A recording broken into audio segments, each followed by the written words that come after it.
Don't try to catch too much attention to yourself because it's not about you. It's about the program, it's about the audience, it's about the speakers, it's about the topic and the theme. It's not about you. But when you allow others to shine, you will shine. Just trust that you will shine. And then remember to thank the people who have made the event possible. After the interview or the panelist is done, or after the presenter, the speaker, the dancers, the singers have done their part, thank them. Thank you, Bo Sanchez, for, thank you, Artie Roberto, for that great speech that you just gave. Yan.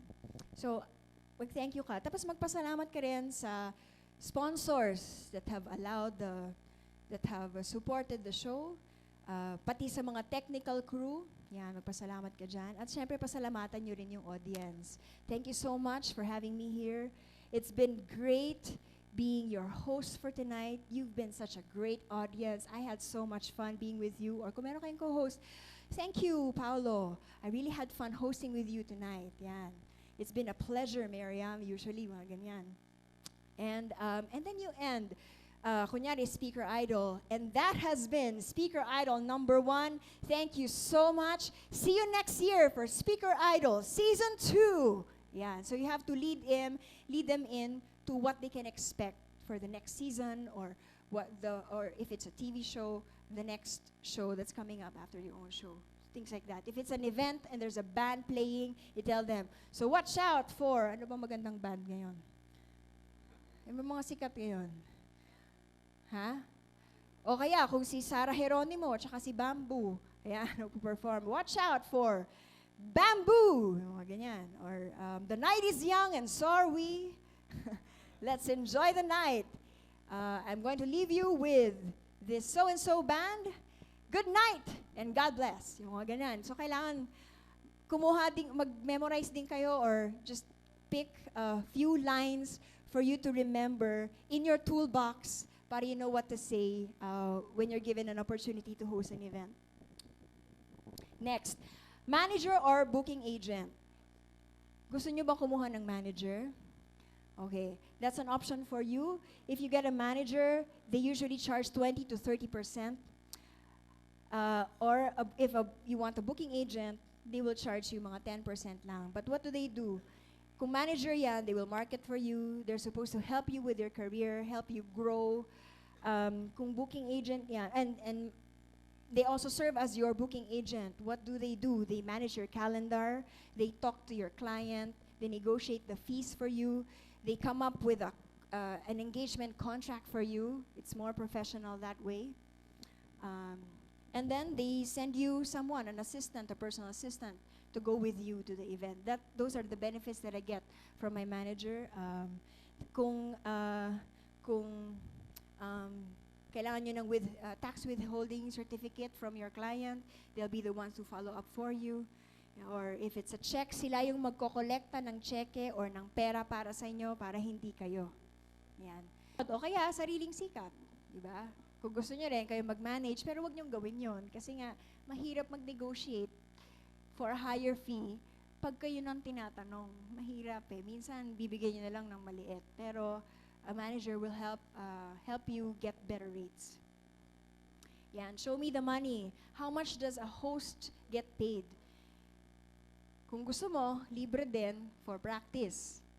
Pero if you should get paid, starting fee would be 5,000, 10,000. Pag medyo may experience na kayo, mga 10 to 20,000. I know someone like Chris Litton, what's her family name? Cheska Litton charges about 30,000.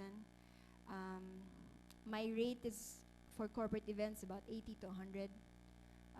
There are people who, yung mga sikat-sikat, lalo na pag out of town, inaabot sila ng mga 150. Ganyan, lalo na pag out of town. Yan. But make sure it's already, VAT is included. And if it's an event, ask for a withholding tax certificate. And you must have a receipt. May mga clients na humihingi ng receipt na may VAT. The power of purpose.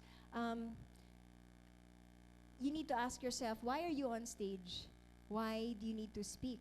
Why would you like to be an MC or a host or whatever reason there is to speak? In my case, I shared with you, I started with a purpose that God has given me to shine my light. And kahit hindi ko naman alam ang hosting, I just learned it along the way. And I'm grateful for all those people who have assisted me in my journey. Sila Arnold Clavia, simulan natin dun sa kay Tito De La Fuente na nag-discover sa akin sa gym. Kay Barney Aguilar na nag-direct sa akin dun sa casting agency. Si Larry Espinosa na nag-provide sa akin ng gown. Si Mrs. Araneta na nag-provide sa akin ng platform sa Binibining Pilipinas. Yung gay dancer na nagpakita sa akin kung paano mag-project. Yan. At ang dami pang iba. May managers, ganyan.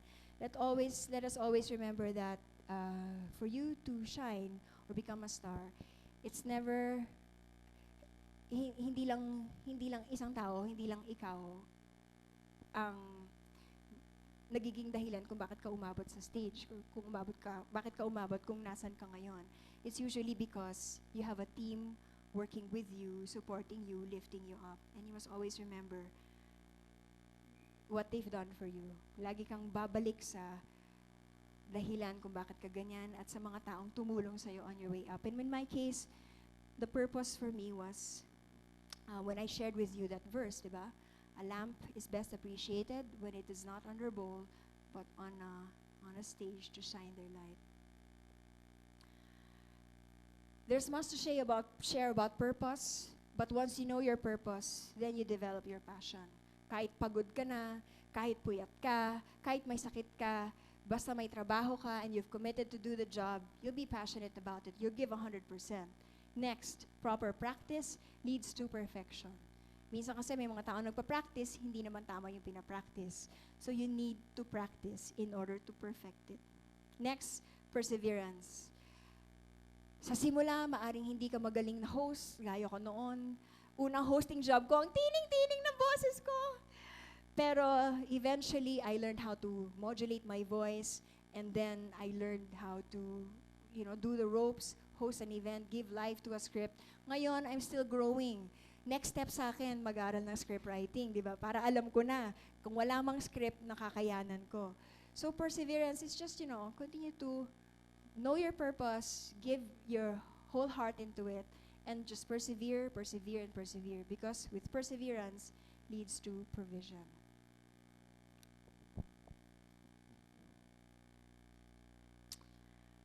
And world peace. Yeah. Kaya para maging mabuti kayo host, sumali kayo ng beauty pageant. Make sure na madapa kayo sa stage para mapansin kayo. No, but I like to share with you this verse. Luke chapter 8, verse 16 to 17. No one lights a lamp and then covers it with a bowl or hides it under a bed. A lamp is placed on a stand where there is light so that it can be seen by all who enter the house. And therefore, God will be glorified. I remember the story in Chariots of Fire. There's this runner. He was running.